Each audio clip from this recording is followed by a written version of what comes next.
Assalamualaikum warahmatullahi wabarakatuh.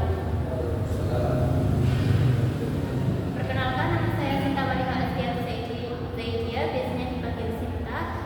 Izinkan saya untuk mempresentasikan refleksi dan inovasi pembelajaran pada mata kuliah pembelajaran sosial emosional ini. Untuk yang akan saya bahas itu ada 5 topik, yaitu visi misi sebagai calon guru profesional. Yang kedua ada refleksi pengalaman belajar paling bermakna. Yang ketiga desain inovasi atau invensi yang dikembangkan. Yang keempat rencana tindak lanjut. Dan yang terakhir ada perubahan paradigma baru terhadap anak guru. Visi dan misi sebagai calon guru profesional, yang pertama adalah visi mewujudkan kesejahteraan sekolah well-being guna meningkatkan kualitas pendidikan dan mencetak generasi cerdas berkarakter. Untuk misinya, yang pertama mengadakan sekolah well-being, yang kedua menciptakan pembelajaran inovatif dan bermakna, dan yang ketiga menggalakkan pendidikan berkarakter. Refleksi pengalaman belajar paling bermakna, yaitu pada mata kuliah pembelajaran sosial emosional. PSM memberikan banyak pengetahuan baru terkait bagaimana seorang guru harus memahami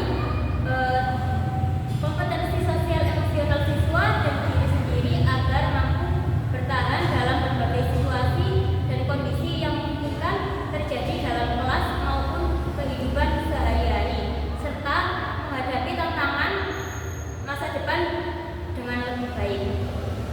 Yaitu pada topik 1 ada kompetensi sosial emosional berdasarkan kerangka kolaboratif for academic, social, and emotional learning. Pada topik kedua ada peran guru sebagai teladan belajar keterampilan sosial emosional. Ketiga ada experimental learning, yaitu pembelajaran yang bermakna atau berdasarkan pengalaman. Yang keempat ada emotional learning untuk pembelajaran sosial emosional. Dan yang terakhir ada school well-being, yaitu lingkungan yang menciptakan aman, nyaman, dan bermakna. Selanjutnya refleksi pengalaman belajar paling bermakna, yaitu school well-being. School well-being adalah kondisi yang berfokus pada kesejahteraan peserta didik. Ini termasuk juga gurunya. Yang pertama ada kondisi atau situasi sekolah, yaitu pada fasilitas sekolah, misal pada fasilitasnya atau juga pada udaranya dan juga kebisingan. Jadi sekolah itu tidak boleh terlalu bising, atau guru itu harus mengkondisikan siswanya tetap tenang. Dan yang kedua ada lobbying, yaitu mengarah pada hubungan sosial, yaitu ini dimaksud adalah siswa dan guru harus memiliki hubungan yang baik. Yang ketiga ada buying atau pemenuhan diri. Kalau di sini peserta didik harus percaya diri dan juga memiliki hubungan baik dengan temannya. Untuk peran gurunya itu berperan sebagai fasilitator atau pembimbing. Dan yang terakhir ada di sini tidak hanya terkait fisiknya saja, tapi juga harus baik dalam mentalnya. Untuk desain pembelajaran saya menggunakan PBL, yaitu Problem Based Learning. Untuk medianya saya menggunakan barcode dan juga puzzle emosi. Di puzzle emosi ini ada kata-kata emosi di dalam tema dan makna puisi tersebut. Jadi materi saya adalah tema dan suasana pada puisi.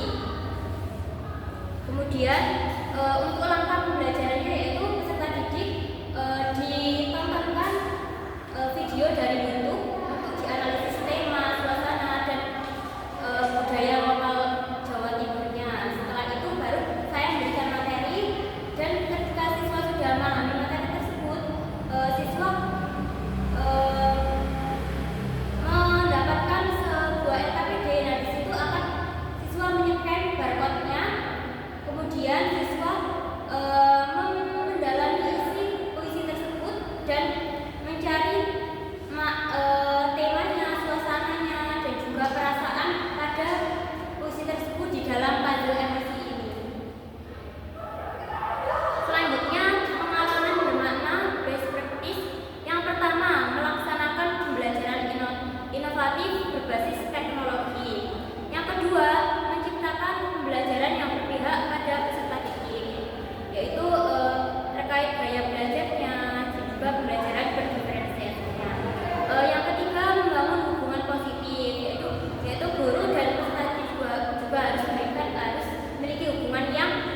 Dan desain inovasi atau intervensi mengadakan program school building. Yang pertama, merancang pembelajaran yang inovatif dan bermakna guna menciptakan perasaan bahagia bagi siswa dan guru.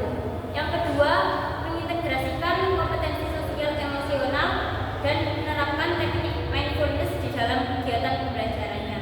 Yang ketiga, memberikan dukungan kesehatan mental. Yang keempat, mengagendakan kegiatan bekal sehat dan aktivitas pembelajaran luar ruangan. Dan yang terakhir ada sosialisasi program school building. Untuk rencana tindak lanjut saya yaitu membuat inovasi pembelajaran berbasis teknologi yang terintegrasi dengan materi pembelajaran. Dan yang kedua, mengintegrasikan kegiatan latihan pernapasan dan relaksasi di setiap bulannya.